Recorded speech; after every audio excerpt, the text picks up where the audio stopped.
Alright, so at this point I have cleaned up my mask, and you can kind of see it's starting to look pretty good here. It looks pretty naturally cut out. Using that refined mask thing really kind of helped me out here. Now what I'm ready to do is start adding some of the effects to this thing. So again, what we have right now, we have two layers, and I'll just kind of show you the process again in case you're missing any of these. There's a background layer, and then there's the subject that's been cut off the background. Well, if you need help with the mask, that happened in the second video. The background also, I believe, happened in the second video, and if you, for some reason, lost that or can't get that to work, what we did for that one, we just created a solid color adjustment layer. We picked black for our color, hit OK, and then it gave us this layer, and I just put that behind everything else. So I'm going to just go ahead and delete that second one on mine. Alright, so we have a background, and we have this mask where it's cut out. This is going to be our backup, so I renamed that by double-clicking on the word and calling it backup. Now I want to duplicate this layer 2 times. So I'm going to do this twice. And kind of the secret behind this project is going to be revealed here pretty quickly. So what we want to do now is I'm going to rename this center one like paint flakes, something along those lines. This is going to be the little pieces of the thing that have kind of flown outside of our subject. And then the top one I'm going to name main image. Alright, so on these top two, they're set up exactly like our backup layer at the moment. What I want to do though is I want to apply these masks for the top two to make them permanent. So what happens is if I right click on the mask itself, I got to be right on the mask, and I go apply layer mask, that permanently cuts the background as opposed to just hiding the pixels. So I'm going to do the same thing now to that one. So those two both have the masks applied to them. The backup still has, you know, the original background. I'm keeping that just in case I screwed up making the mask or anything. I can always go back and fix that. Next thing I want to do is I want to take this paint flakes layer, and I want to make that one kind of even bigger and kind of stretched out. And you'll see what that's going to be for in a moment. So I'm going to go, first I'm going to liquefy that. I'm going to go filter, liquefy. The key is getting the right size brush. I want the brush to be big enough that I can grab big old hunks of this picture at a time. And that's about the size I'm going to want. And I'm also going to be on the forward warp tool this whole time. The center of this image I kind of want to leave alone. And then what I want to do is I want to grab and stretch way out the other portions of the image.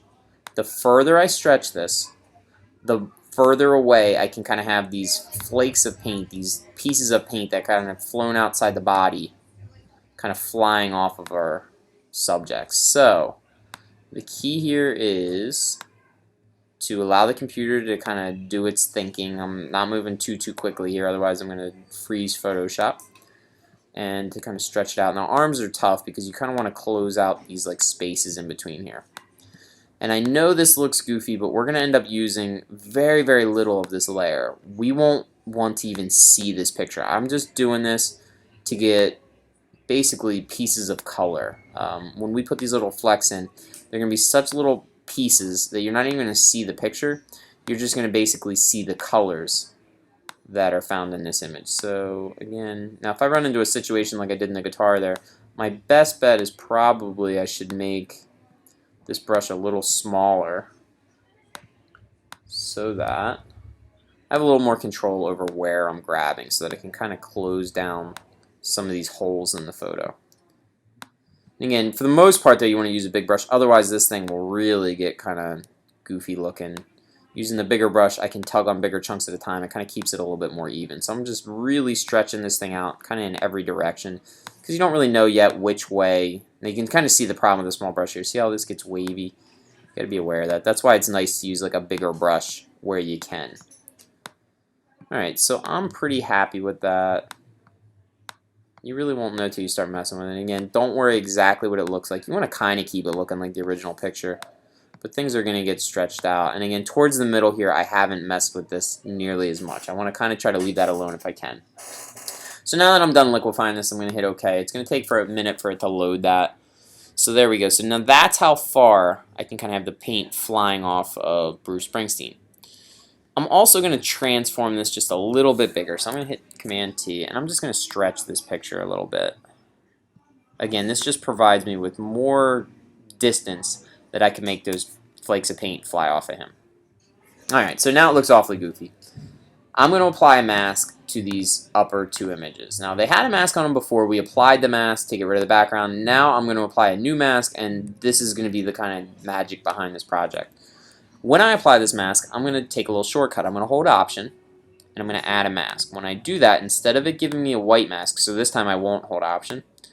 That's what normally happens is you get a white mask. If you hold Option while you click the mask button, it automatically makes it black. Well, we know black on a mask means we can't see it, white means we can. So I can't see either of these layers at all right now. If I turn off my backup layer, I'm left with nothing.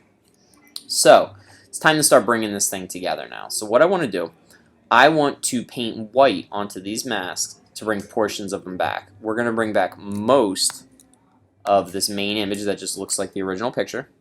And we're just going to bring back a little tiny bit of this layer so that it looks like kind of paint flying off the main image. So let's look at how we do this. First thing you're going to need to do is head to Google Classroom and get the splatter brushes that I provided you.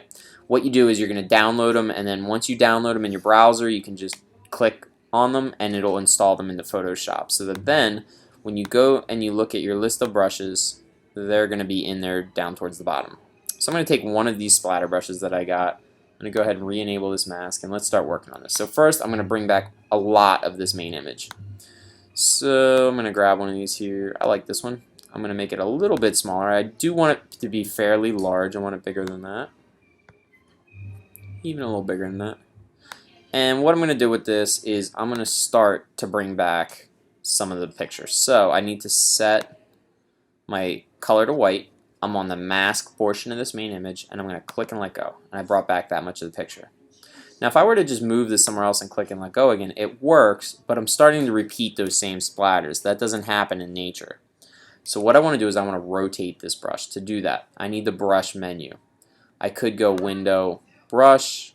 I can also click this little folder, we'll open it. And I just happen to see mine's hidden back there. So let's hit this little folder, and you see it pulled it to the foreground. So what happens is, as I use this brush, if I change which way this little arrow is facing by just kind of clicking outside of the circle, that will change the direction of this thing. So that will give me a kind of a totally different look to this. So every once in a while, I just want to switch to a different brush. Again, resize it. And just bring back as much of that as I choose. Now I want to bring back, like I said, a good bit of this initial layer. So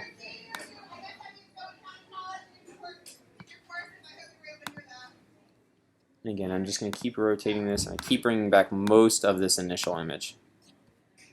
So just go in different directions here.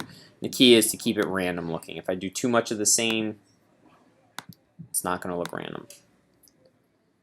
Alright, and I can always bring back more of this later, so I may just even kind of stop there. I'm good with that for right now. Now the other thing I am going to do though is I'm going to bring back most of the face. So I'm going to now just switch to a normal brush. Normal round brush here. I'm doing a soft round brush. I'm going to increase that size a little bit.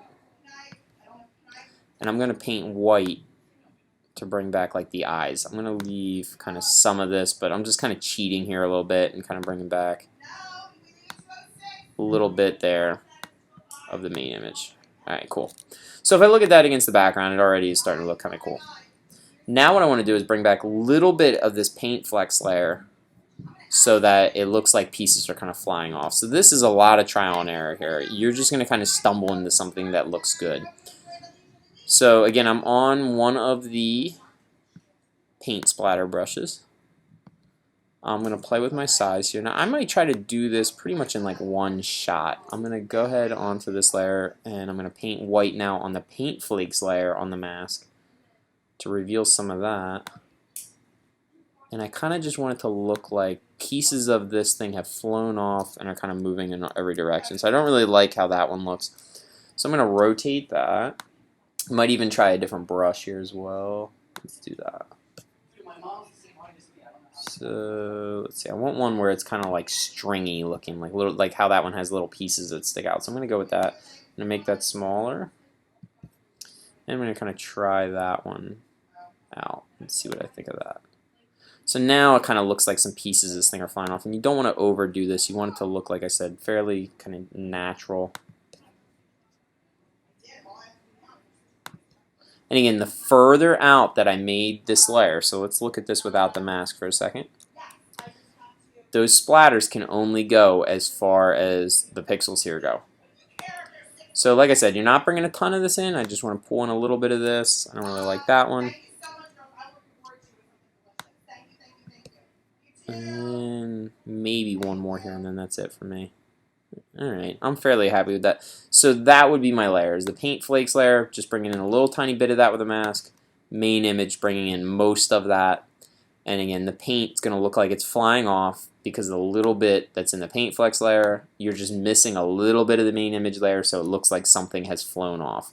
Backup layer can stay turned off. Your background layer you can kind of turn on and off to kind of see what you have. So that is how you add those layers.